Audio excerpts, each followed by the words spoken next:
I know you lost your son, KK. KK. KK. Yes. Right, right. And he was 5 years old. Yes. Can you tell us about that story? I mean, I know, but for the listeners, I would like them to hear it from you. Yeah. So I went to pick KK up from school and came home. He was in kindergarten, picked him up, came home and was in the kitchen preparing food for dinner, and he was outside playing.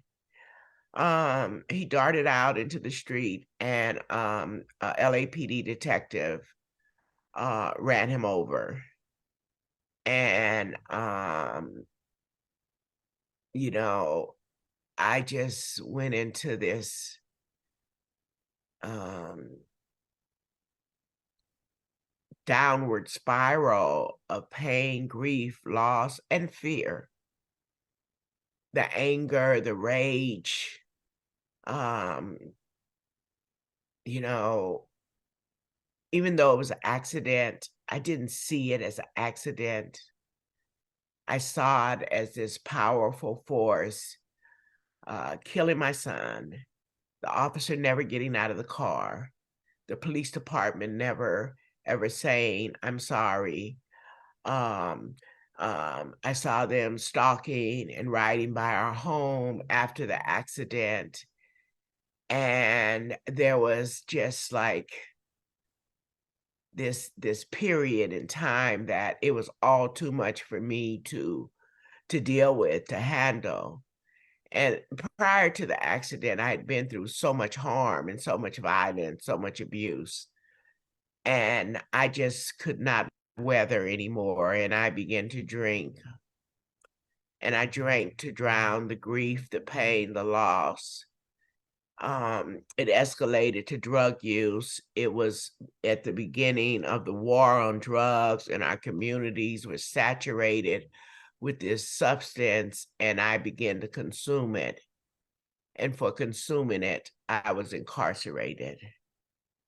And for the next almost 20 years, I was in and out and in and out and in and out of prisons. I knew that there was something more. I knew deep inside of me that there was something better, but I didn't know how to get to that something better.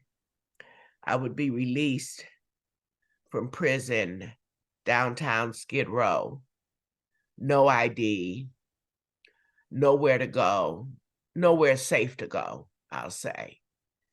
And I would end up back involved with the same crowd, back involved with substance use, medicating my grief, my pain, medicating my hopelessness.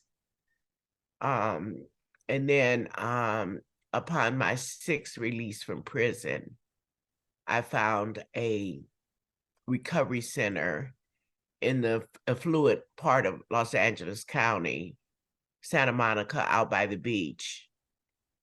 And there I began to heal, and I began to look at what happened for people in Santa Monica versus what happened to people in South LA. And Wow. it was a whole different approach Like to everything so else. the community was just so resourced, and I took advantage of everything that I could. And I began to think, you know, why why were we treated so harshly? Why didn't a judge say you have a substance problem, not a criminal problem? Why didn't he say, here's this piece of paper, go to AA? That's what they did for the people in Santa Monica. You already know And it. and so I began to like see, these two worlds just a few miles apart. And I was like, behold, but what I found there, the resources, the compassion, the structure, AA, the safety. I wanted to bring it back to South LA where all my friends was getting off the bus downtown Skid Row. I wanted to bring it back and offer them a way out. I wanted to offer them what I call a new way of life. And so I saved my money and I bought a little house. You could buy a house back then, 1998, right? You could buy a little house for with a $4,000 down payment. So I worked for a year and saved my money and bought a house. And I would go down to the bus station where I had gotten off the bus so many times with nowhere to go. And I'd meet my friends there and I'd offer them to come to a new way of life. And there started the organization. And there is when I began to grow and see that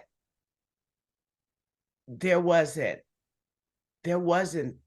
anything wrong with us. It was something wrong with the world that treated people the way we were being treated. It was something wrong with the world that takes a medical problem, and punishes it. It's something wrong with the world that takes a mental health problem and punishes it.